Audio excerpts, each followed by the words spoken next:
El tema de hoy son 6 reflexiones acerca de la resurrección de Cristo. Es un tema muy importante en el Evangelio.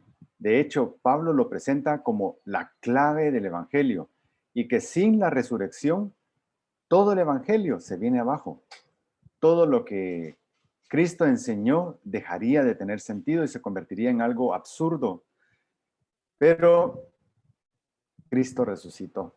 Y eso es lo que vamos a ver hoy en 6 reflexiones. No es un desarrollo exhaustivo del tema de la resurrección de Cristo, no es una reflexión que pretenda demostrar o probar la resurrección de Cristo. Son 6 reflexiones que tenemos que tomar en cuenta acerca de este tema. Y la primera son reflexiones acerca de Jesús prediciendo su propia resurrección. Y no solo su resurrección, sino los detalles de su muerte. Algo que ni los profetas habían revelado, él lo revela con todo detalle. Y a pesar de que sus discípulos aparentemente no ponen atención en esos detalles para verlos a la hora de que están sucediendo, Cristo detalla su muerte, detalla su resurrección. Otra de las reflexiones es la resurrección en relación a las fiestas judías. Y esto es muy importante porque las fiestas tenían mucho simbolismo de algo que estaba por venir. Muchos judíos no entendían ese detalle de que sus fiestas, sus ceremonias, sus ceremoniales, lo que hacían era ser figura de la muerte de Cristo que finalmente vendría y sucedió en medio de ellos en el siglo I.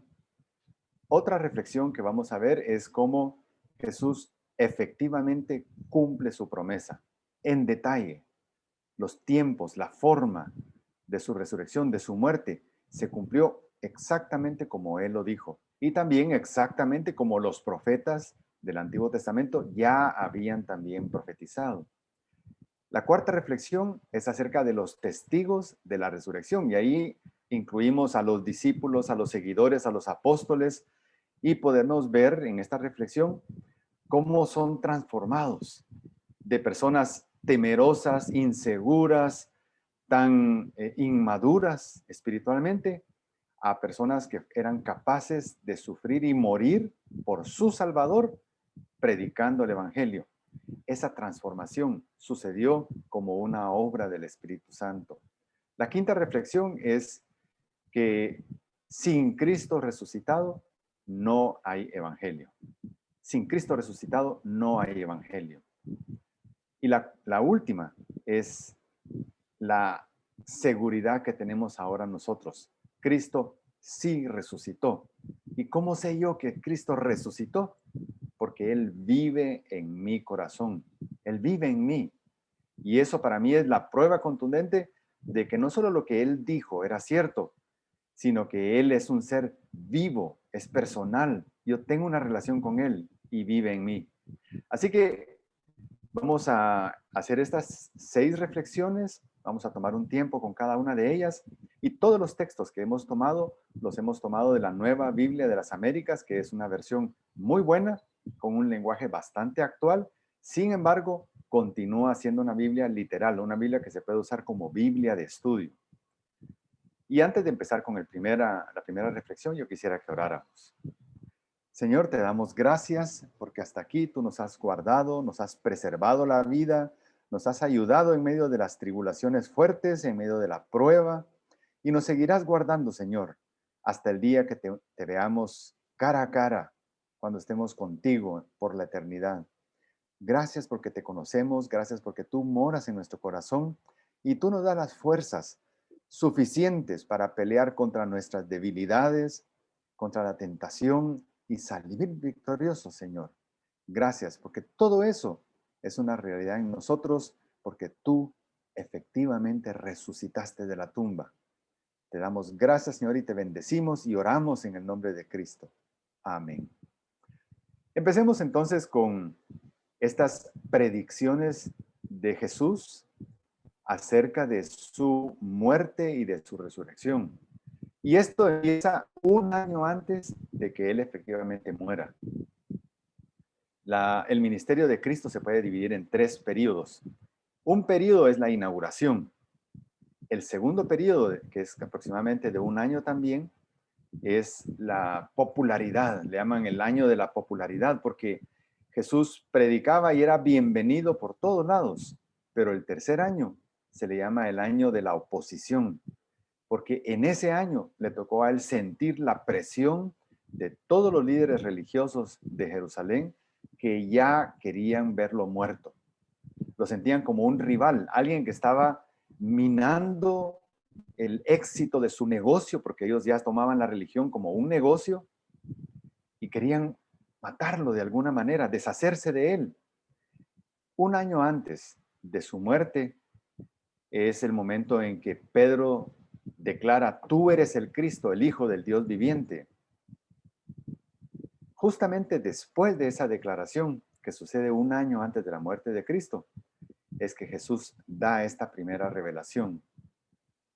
Desde entonces, dice el Evangelio de Mateo, Jesucristo comenzó a declarar a sus discípulos que debía ir a Jerusalén y sufrir muchas cosas de parte de los ancianos, de los principales sacerdotes y de los escribas, y ser muerto y resucitar al tercer día. ¿Qué sucede inmediatamente después de esta declaración? Pedro dice: no, ¿cómo va a ser? No es posible. No permitiremos, tú no deberías permitir que esto suceda. Y vemos a un Pedro que acaba de declarar: tú eres el Cristo, el Hijo del Dios viviente. Y el mismo Pedro, instantes después, tratando de convencer a Jesús de no ejecutar el plan para el cual había venido él a este mundo, al grado que Jesús tiene que decirle: aléjate de mí, Satanás, a ese mismo Pedro.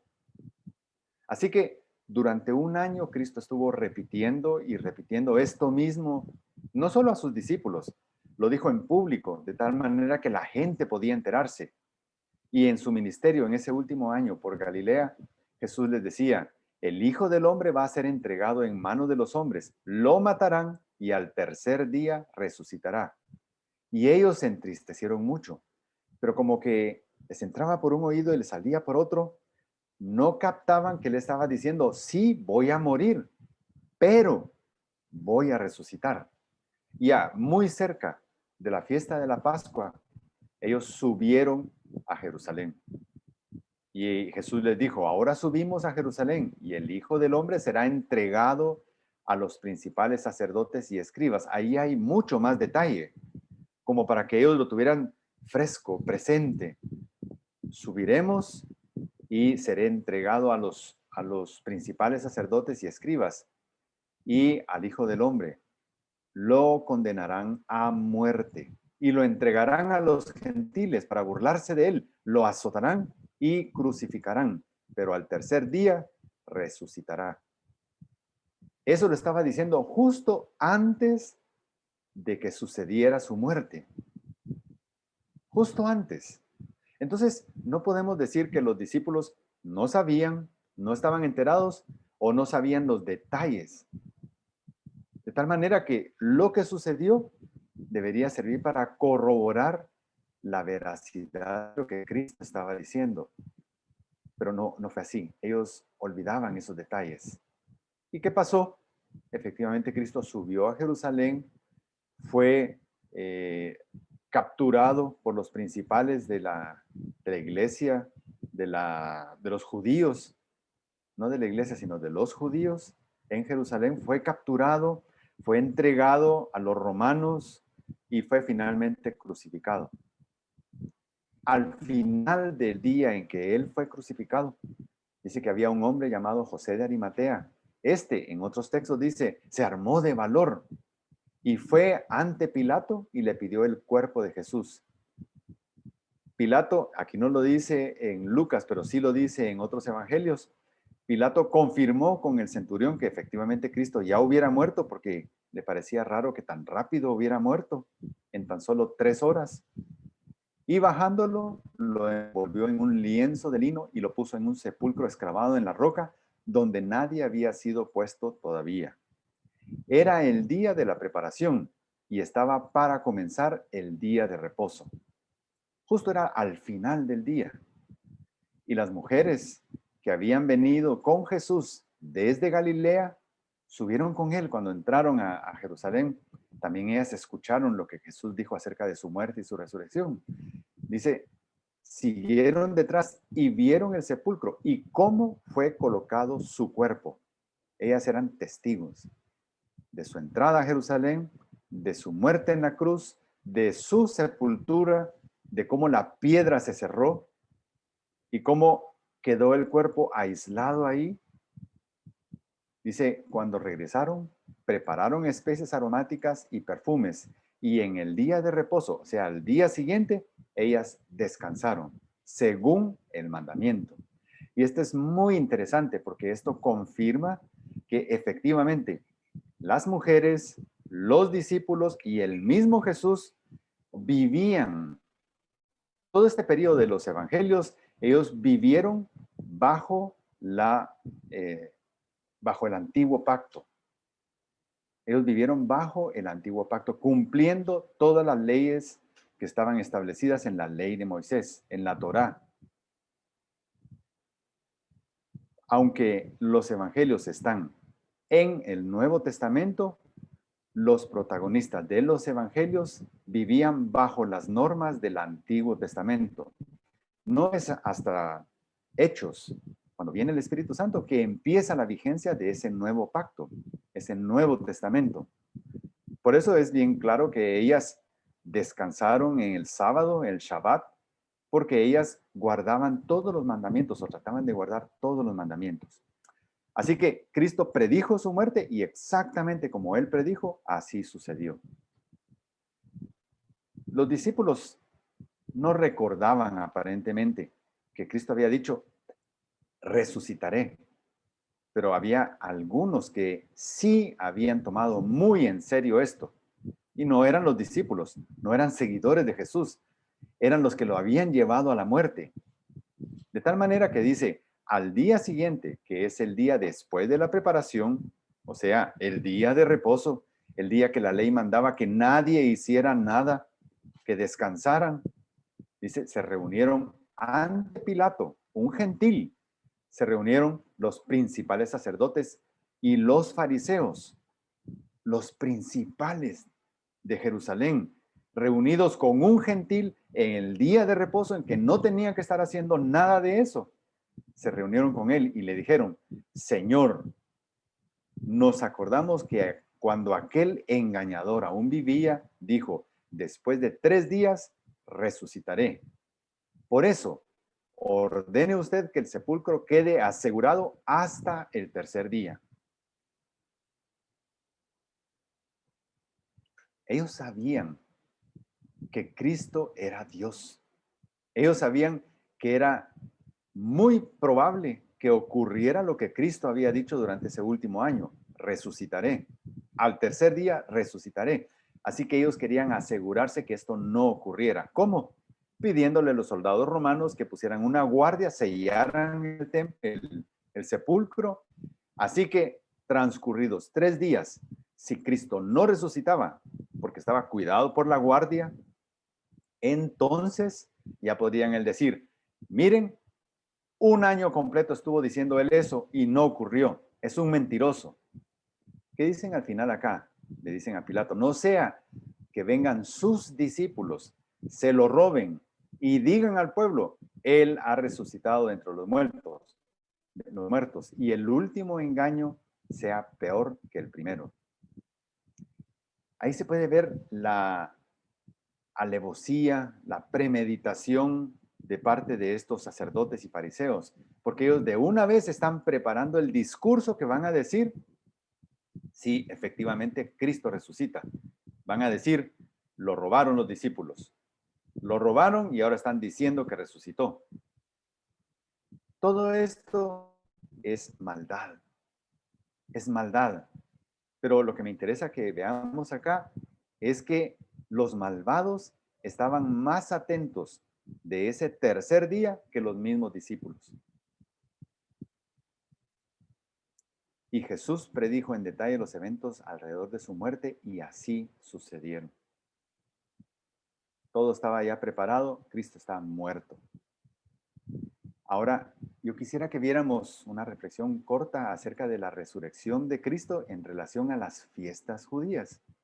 Y para eso tenemos que entender un poco cómo calculaban los judíos el tiempo, porque no es lo mismo como nosotros lo hacemos ahora a como ellos lo hacían en el siglo I, en tiempos de la muerte de Cristo. Así que, en primer lugar, tenemos que saber que ellos calculaban su mes basado en el ciclo de la luna. Siempre el mes para ellos iniciaba cuando la luna apenas se empezaba a ver, estaba todavía oscura la luna y sucedían todas las fases de la luna y el mes terminaba cuando otra vez la luna ya no se miraba. Por lo tanto, su mes duraba menos tiempo que nuestro mes. En promedio, el mes lunar dura aproximadamente 29.5 días. Eso lo que sucede es que produce un año de 12 meses con 354 días. Pero el año solar, el año que está regido por las estaciones del año y por la rotación de la traslación de la Tierra alrededor del Sol, dura 365 días. Ahí hay un desfase de 11 días. Y uno dice, pues, ¿qué importancia tienen 11 días de desfase en un año? Pues mucha, porque después de 3 años ya el desfase es tal que era necesario para los judíos agregar un mes número 13 cada 3 años para poner otra vez al día su año lunar con el año solar. De tal manera que finalmente ellos adoptaron un año lunisolar, adaptando los meses lunares a un ciclo solar. ¿Por qué es importante saber esto? Porque todas las fiestas que los judíos celebraban tenían relación con cuestiones que sucedían basados en las 4 estaciones. La siembra, la cosecha, las lluvias, la cosecha del vino, de la uva para producir vino, la cosecha de los cereales, la cebada, el trigo. Todo estaba conectado con las estaciones del año. Por otro lado, ellos contabilizaban el día de una manera diferente. Sí, el día para ellos también tenía 24 horas como para nosotros, porque ese sí no se puede modificar. Pero la forma en que ellos consideraban el día era diferente. Para el hebreo, el día comenzaba a las 6 de la tarde aproximadamente, cuando iba cayendo el sol y se podía ver la primera estrella. Para ellos ahí empezaba el día. Así que la primera parte de su día era la noche. Y la segunda parte de su día de 24 horas, era toda esa sección del día donde hay sol, que empezaba a las 6 de la mañana aproximadamente y terminaba a las 6 de la tarde. Así que el día hebreo de 24 horas empezaba a las 6 de la tarde y terminaba a las 6 de la tarde del día siguiente. Por eso es que en Génesis habla al final de la creación de cada día, dice, fue la tarde y la mañana el primer día. Ahí podemos ver claramente, está hablando de días hebreos, no días nuestros. Otra cosa muy importante es que justo al centro del mes, el día 14, hay luna llena. Cristo entra a Jerusalén pocos días antes de la luna llena, porque el día de la Pascua sucede el día 14 con luna llena. ¿Y qué importancia tiene también esto? Que era imposible que sucediera un eclipse cuando hay luna llena. ¿Y qué nos dice la historia de la muerte de Jesús? Que desde el mediodía, la Biblia dice desde la hora sexta, que era el mediodía para ellos, hasta la hora novena, que era las 3 de la tarde, hubo oscuridad total en la tierra. En primer lugar, un eclipse no puede durar tanto tiempo, como 3 horas.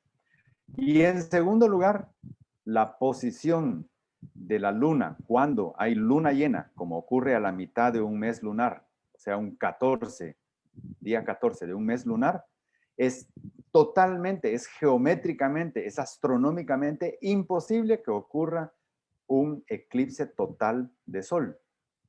¿Por qué? Porque la luna está del lado opuesto a donde debería estar para producir un eclipse. Así que aquellos que argumentan, ah, sí, la Tierra se oscureció cuando Cristo murió porque había un eclipse, no saben nada de astronomía, no saben nada de la geometría del sistema solar. No podía ser. En luna llena no ocurren eclipses, y menos uno que dure 3 horas. Y un último punto, antes de terminar este detalle de la medición de los tiempos, de los días y de los años, es que para el judío, una pequeña fracción de un día ya contaba como que fuera un día.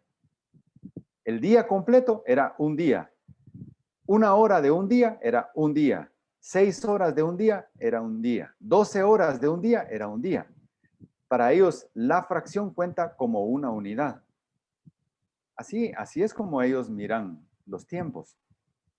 Y nosotros tenemos que ubicarnos en esa forma de pensar para poder interpretar correctamente. De lo contrario, cometeremos muchos errores al interpretar, queriendo interpretar algo que fue escrito en el siglo I desde la óptica del siglo XXI. No es así.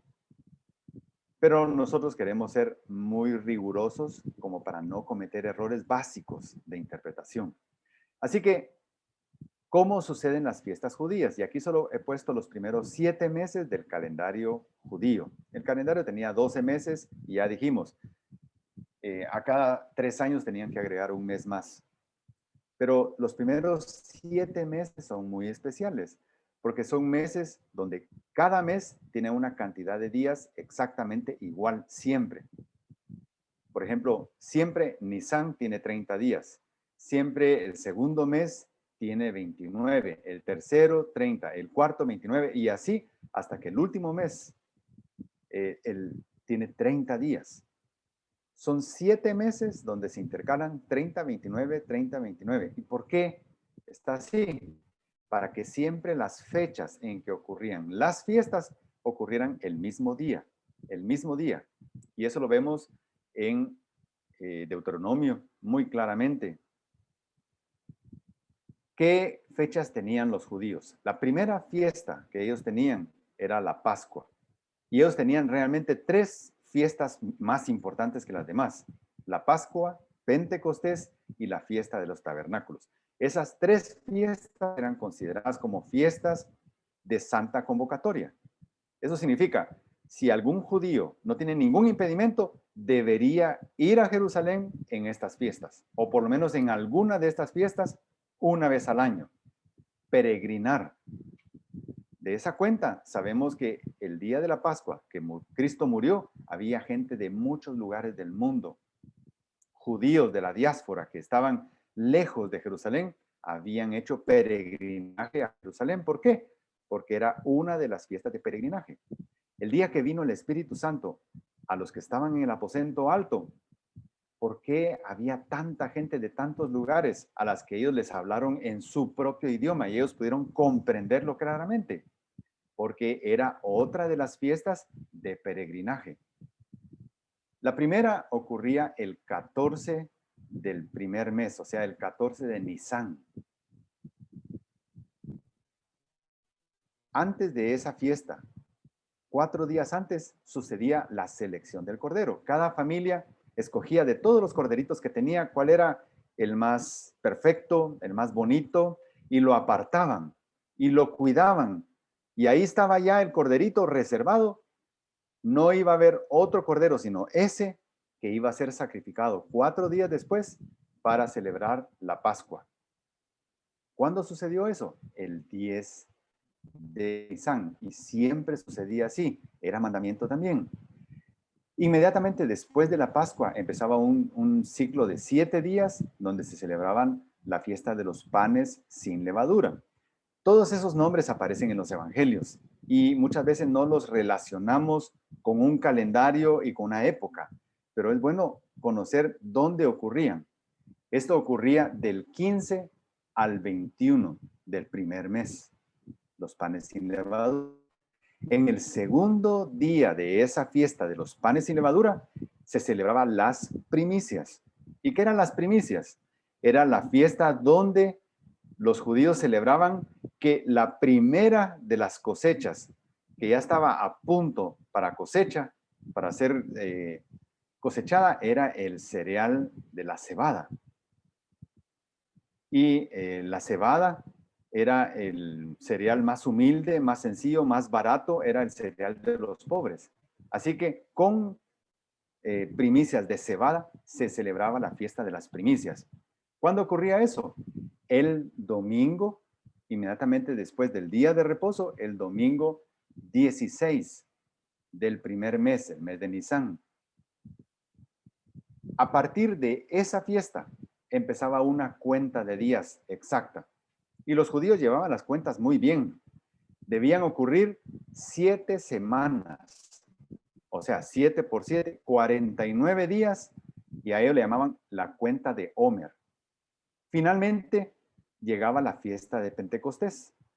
Y eso ocurría después de la cuenta de los 49 días. El siguiente día era el día 50. Ahí ocurría Pentecostés. Por eso dice Pente, de 50.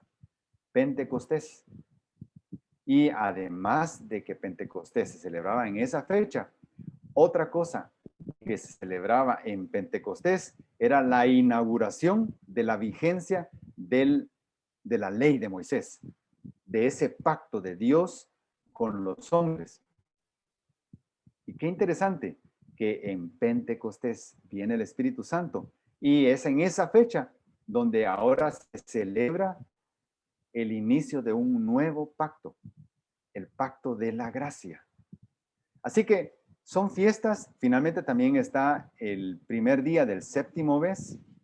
Está la fiesta de las trompetas, que era en el año civil, era el año nuevo para los judíos. Y el día de expiación. Este día es importante porque es el único día de todo el año donde Dios mandó que se ayunara. Dios no mandó ayuno. En ninguna parte del Antiguo Testamento Dios manda ayuno, excepto un día al año, el día de expiación. Ahí dice, afligiréis el cuerpo. ¿Cómo? No comiendo. ¿Qué sucedía ese día? El sumo sacerdote entraba hasta el lugar santísimo y todo el pueblo estaba expectante de que el sacerdote, el sumo sacerdote, entrara con un corazón limpio. De lo contrario, al entrar al lugar santísimo iba a caer muerto. Por eso al sumo sacerdote le amarraban siempre un como lazo en el tobillo. Por si sucedía eso, podían jalarlo y sacarlo ya muerto del lugar santísimo si es que había entrado él siendo impuro. Por eso se purificaba él y por eso todo el pueblo se purificaba y hacía ayuno para ser solidarios con el sumo sacerdote al entrar al templo, al lugar santísimo. Estas fiestas, todas ellas, tienen mucho simbolismo que puede aplicarse y de hecho su propósito en muchos casos era aplicarlo finalmente a la persona de Cristo. Miremos la primera de estas, la reserva del cordero que va a ser sacrificado. Cristo cuando entra a Jerusalén, entra un 10 de Nisan. Él entra un 10 de Nisan como un cordero que va a ser ya separado y preparado para el sacrificio 4 días después. Y lo interesante es que ese día, el 10 de Nisan, justamente se cumple la cuenta de los días que Daniel predice en sus profecías. Ahí se vencen, se concluyen las 69 semanas de Daniel. Son 69 semanas de 7 años cada una y cada año de esos, que son años proféticos, tiene 360 días. De tal manera que hay una cuenta de días desde que Ciro emite un edicto en tiempos de Daniel hasta que Cristo efectivamente entra en Jerusalén para ser preparado para el sacrificio, hay una cuenta total de 173,880 días. Días que ya sabiendo el fechado real del edicto de Ciro y el fechado real de la entrada de Cristo a Jerusalén, nos damos cuenta que se cumplieron.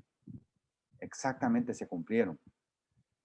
Otro detalle es que el 14 de Nisan, día en que se mataba al cordero para celebrar la Pascua, ese mismo día Cristo muere. Antes de que termine el día, él ya estaba muerto y es sepultado antes de que termine el 14 de Nisan. Ahora ya sabemos, antes de las 6 de la tarde, Cristo muere a las 3 de la tarde y antes de las 6 de la tarde ya había sido sepultado. Luego viene la resurrección. ¿Cuándo ocurre?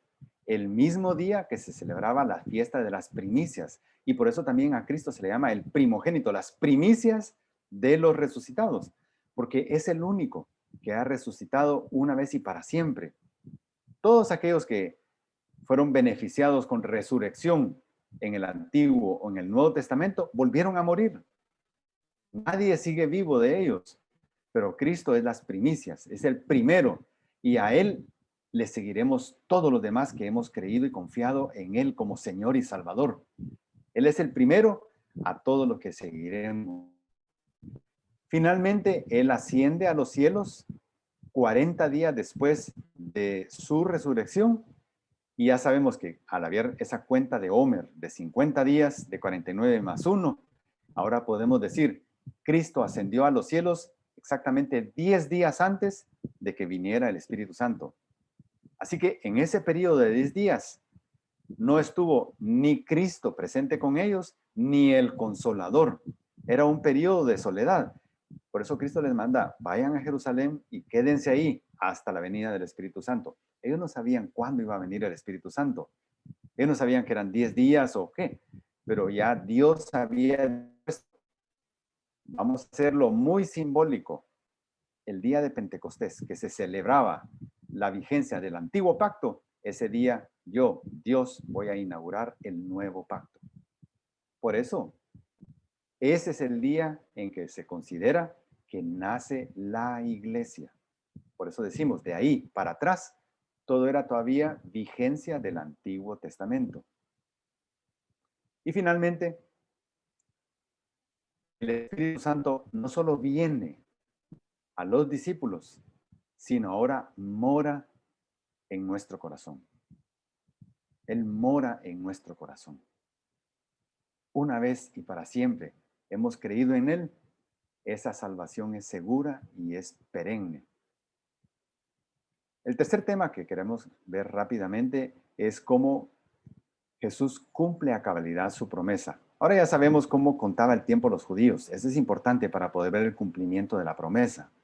Especialmente porque los 3 días, si no tenemos ese conocimiento de cómo contaban el tiempo los judíos, podríamos nosotros estar pensando en que 3 días suman 72 horas, y no es así. Ya vimos, 3 días para los judíos podían ser mucho menos tiempo.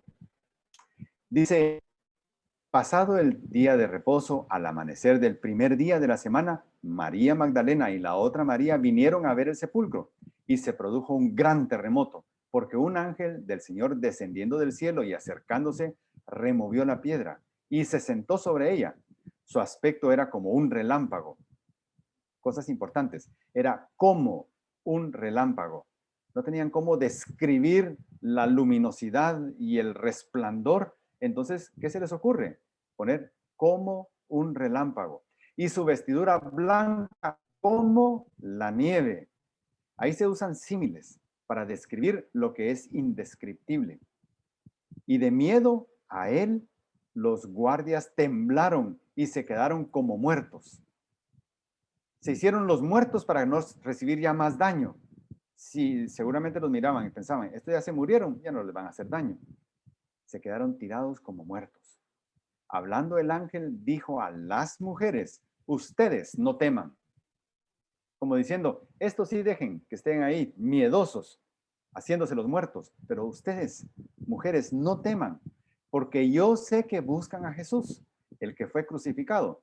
No está aquí, no está aquí, porque ha resucitado tal como Él dijo, tal como Él dijo.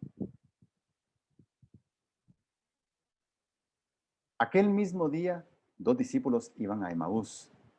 Jesús se acercó y caminaba con ellos, pero sus ojos estaban velados, o sea, no podían acatar que era Jesús el que estaba caminando con ellos.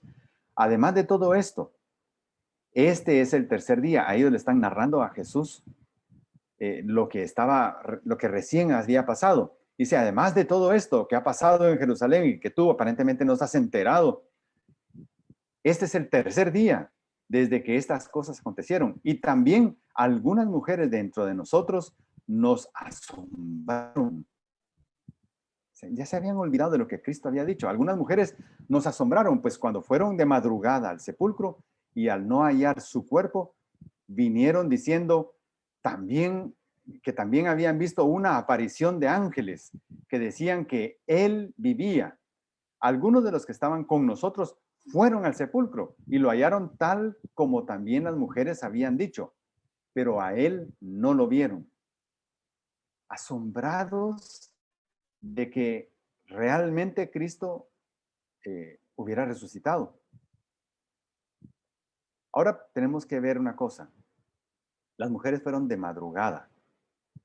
Cristo estuvo crucificado del mediodía a las 3 de la tarde. A las 3 de la tarde Él muere. De las 3 de la tarde a las 6 de la tarde hay solamente 3 horas. Pero para los judíos eso ya contaba por un día. Y en esas 3 horas tuvieron que pedir el cuerpo de Cristo. Fue autorizado a entregar el cuerpo, fue sepultado, prepararon especias, todo eso en 3 días, 3 horas. En solo 3 horas ocurrió eso. Luego viene el día de reposo, que lo guardaron las mujeres y los discípulos, fueron 24 horas.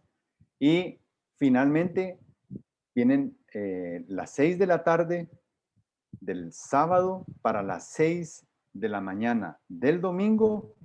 Ahí son 12 horas del tercer día para los judíos. O sea, para el judío habían ocurrido 3 días, desde la muerte de Cristo hasta la resurrección. 3 días. Exactamente como Cristo lo dijo, al tercer día resucitaré. Jesús predijo en detalle el tiempo para su resurrección y así sucedió.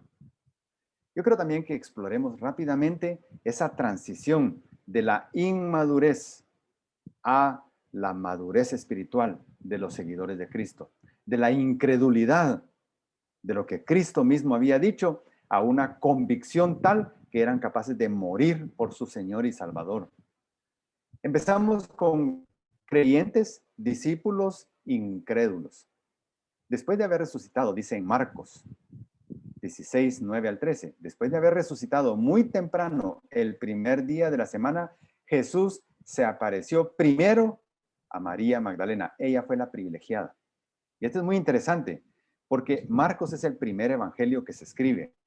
Y se escribe ya después de que Pedro murió, después de que Pablo murió, en el año 69, antes de la destrucción del templo, se escribe Marcos. Y si la resurrección y la vida de Cristo fuera un fraude, jamás a Marcos se le hubiera ocurrido usar como la primer testigo de la resurrección a una mujer, porque la mujer no tenía la misma credibilidad que el hombre como testigo en un juicio. Así pensaban los judíos. La mujer no tenía la misma credibilidad. Sin embargo, Jesús se le aparece primero a una mujer, a María Magdalena. Eso nos va dando luces acerca de que Marcos no tenía por qué tratar de forzar la historia para que la gente la creyera. Él lo que estaba narrando era lo que sucedió, porque a él le constaba que Cristo efectivamente había resucitado. No estaba él tratando de convencer a nadie de una falsedad. Pero dice, y ella fue y se lo comunicó a los que habían estado con él. Otro texto en los evangelios dice que ella tuvo temor y no dijo nada. Y aparentemente no dijo nada un tiempo, pero finalmente lo fue a comunicar. ¿Por qué? Porque ella sabía que una mujer era poco creíble. Fue a comunicarlo. ¿Y qué estaban haciendo los discípulos, seguidores de Jesús, que habían sido instruidos por él en el último año de que él tenía que morir, pero iba a resucitar al tercer día? Ellos ya estaban en el tercer día y ni siquiera estaban pensando en la resurrección de Cristo, estaban lamentándose y llorando. Cuando ellos oyeron que Jesús estaba vivo y que ellas lo había visto, se negaron a creerlo. Miren qué discípulos. 3 años instruidos por su Señor y Salvador y se niegan a creer que lo que él dijo fuera verdad.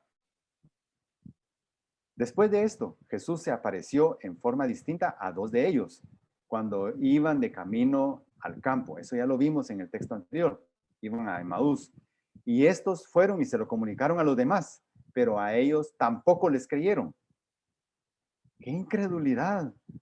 Y uno se pone a pensar, Señor, ¿no te equivocarías al escoger a estos discípulos? ¿No te equivocarías al escoger esta materia prima para iniciar tu iglesia? Pero no. Aquí podemos ver cómo el Señor es capaz de transformar vidas de gente incrédula a gente con una profunda convicción. En el Evangelio de Juan, que se escribe mucho tiempo después de Marcos, dice, Tomás, uno de los 12, les dijo, si no veo, ese es uno de los discípulos, si no veo en sus manos la señal de los clavos y meto el dedo en el lugar de los clavos y pongo la mano en su costado, no creeré. Ahí está más afirmado todavía. Muchos de estos discípulos eran bien incrédulos a lo que Cristo había enseñado. Por eso se sentían tan desolados, porque sentían, sí, nuestro maestro se murió y ahí se acabó todo. Ahí está enterrado y ya, no hay más. Incrédulos, incrédulos. Lucas, en el primer capítulo de Lucas, en versículo 3, narrando los acontecimientos después de la muerte, dice, a estos también después de su padecimiento se presentó vivo, con muchas pruebas convincentes, apareciéndoles durante 40 días y hablándoles de lo relacionado con el reino de Dios.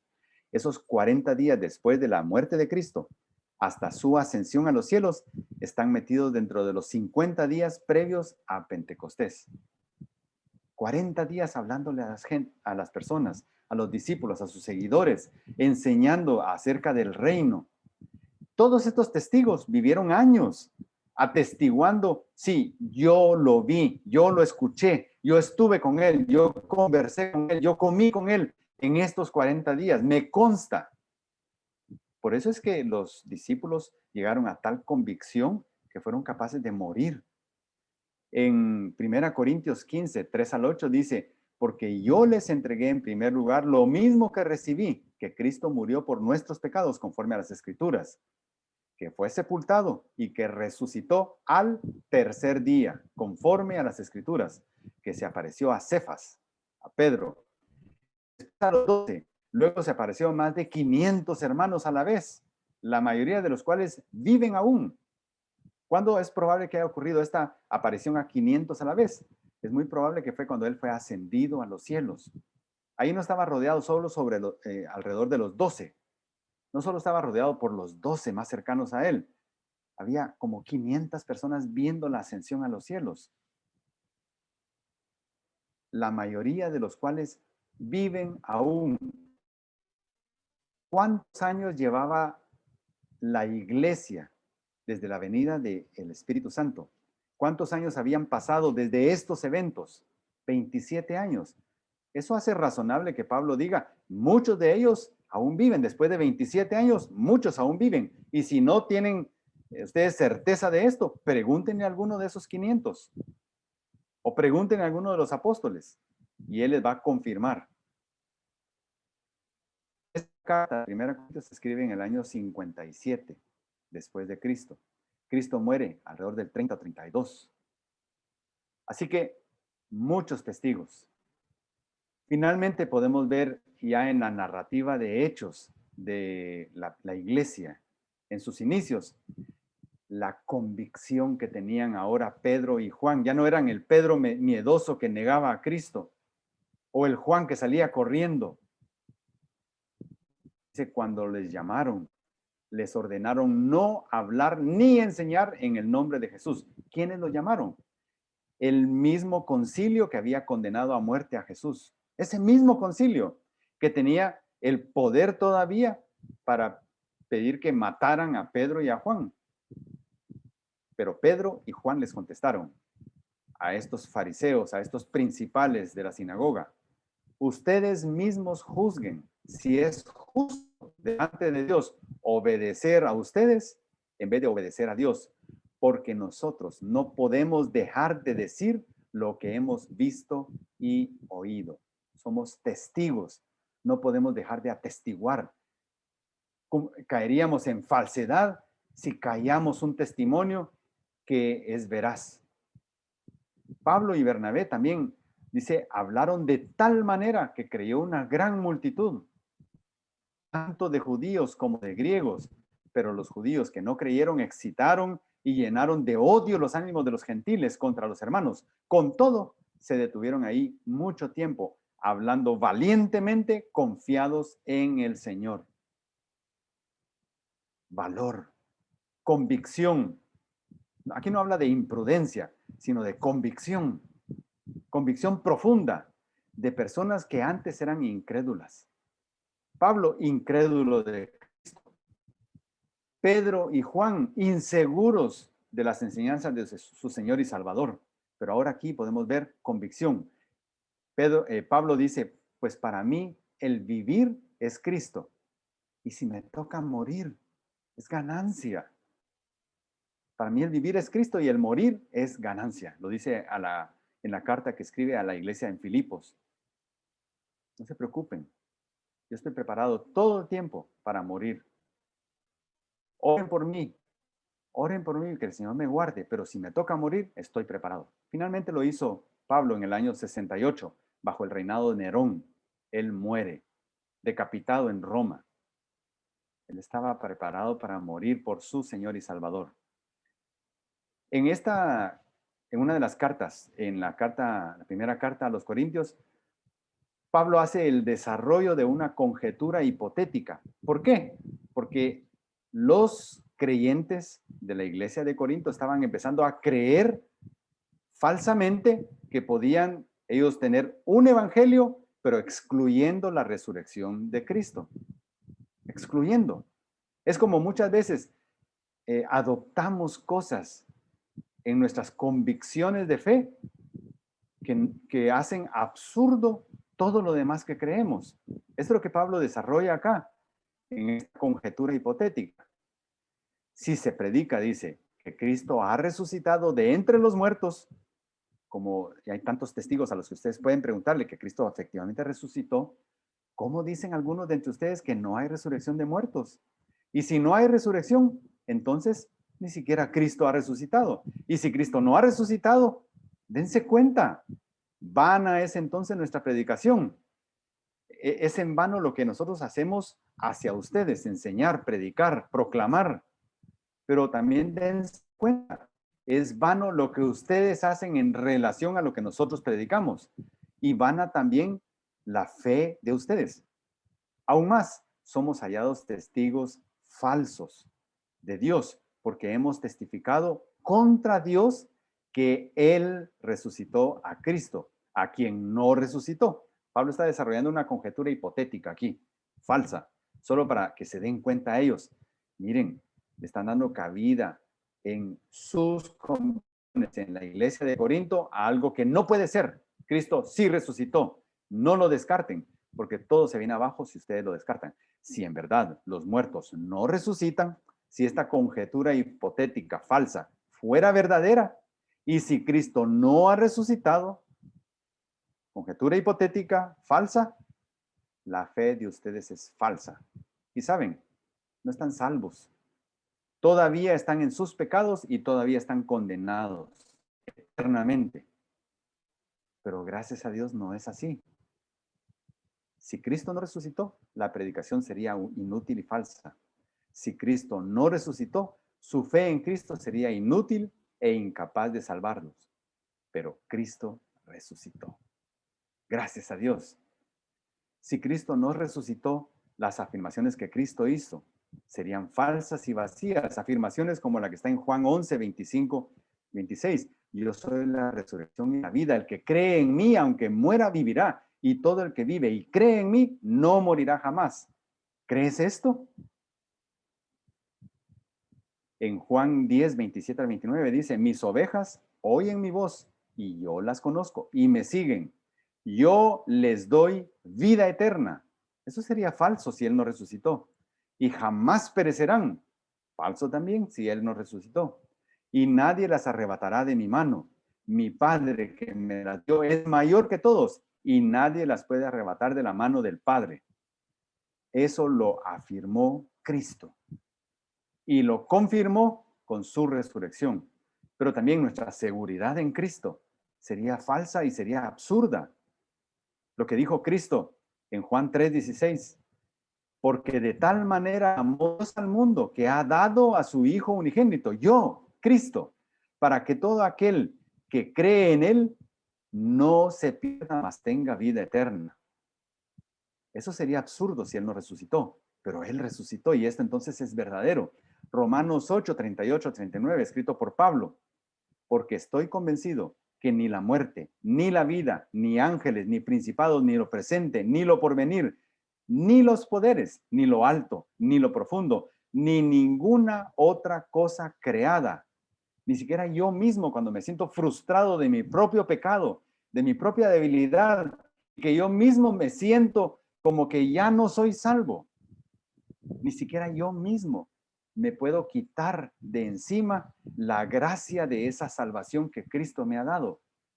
Ni ninguna otra cosa creada nos podrá separar del amor de Dios que es en Cristo Jesús, Señor nuestro. Esa seguridad que tenemos ahora en nuestra salvación está refrendada, está respaldada. ¿Por qué? Por la resurrección de Cristo. La resurrección de Cristo valida todo el evangelio.